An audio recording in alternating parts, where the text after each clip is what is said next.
tells us the story of our government's search for Osama Bin Laden. It took 10 years for us to get the job done, so this, as true as they can tell it, story explains what people had to go through to get the job done. Chasing down leads, torture, dead ends, paperwork, dodging random terrorist attacks, and you would expect this to be a hard-hitting, exciting thriller, right? Wrong! This is a 2.5+ hour movie, and the first 2 hours, while it does have those thrills, it's mostly them walking around, making phone calls, doing computer work, and after a while I did start to feel a bit restless, but then it dawned on me that my mood is supposed to reflect that of the main character, Maya, played by Jessica Chastain. I'm sad when she's sad, I'm frustrated when she's frustrated, I'm bored when she's bored, and in that way the movie kind of reminded me of the one David Fincher movie that I didn't like, Zodiac.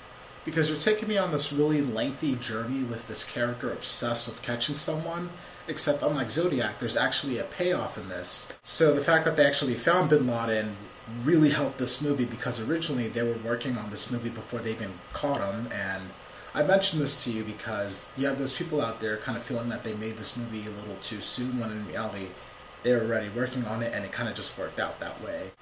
But at least this movie has a payoff. Like, we see everyone busting their butts for this, and we're investing ourselves in this after all this time, and it was just so satisfying for us to watch them, spoiler, succeed in killing OBL. And the movie has a strong cast, and we see all of these people work. Second to Jessica Chastain in terms of screen time is Jason Clarke. He's the harsher, hands-on guy. He's got to waterboard people to get information. And I like this character because at one point he's kind of just like, what, you think I like doing this? I'm getting a little messed up. I really want a normal job.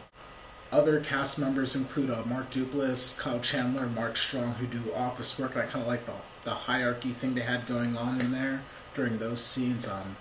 In the later parts of the movie, we get to see Joel Edgerton and Chris Pratt play members of SEAL Team 6.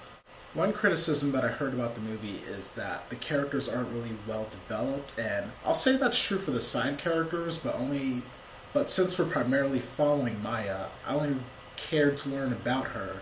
And I learned from her what I needed to know, and like, she never monologues or anything, but you learn about her based on how she responds to other characters, and like they bring that development out of her. But of course, everyone is mainly talking about like the last half hour of this movie. Yes, it's tense, and yes, it delivers, and yes, it is worth waiting that initial 2 hours for, because when they enter that compound, like at one point it got quiet, and I was like, I haven't been breathing for like the past minutes. Kathryn Bigelow nailed it with her direction, and I'm not even going to complain about her not getting nominated. It's like you have 9 Best Picture slots and you have 5 slots for a Best Director.